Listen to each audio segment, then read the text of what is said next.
Ang aking nga palang lulutuin ay atay balunan, sitaw at talong. Yan, ating pagsasama-samahin.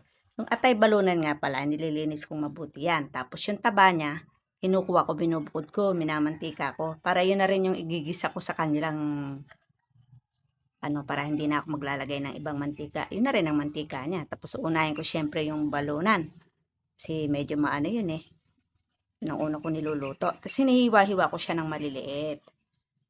Tapos susunod yung atay dyan. Hindi ko muna yan nilalagyan syempre ng bawang at sibuyas. Kasi lutuin ko muna yung laman loob na yan. Diba?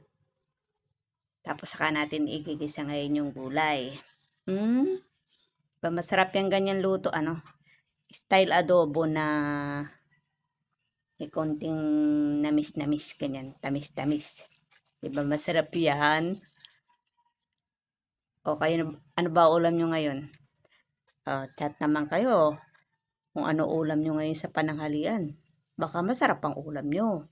Para makita ko naman ang inyong ulam. Comment naman kayo dyan. O yan ang ating mga seasoning, di ba? Nilagyan pa rin ng konting suka yan. Para, parang adobo nga na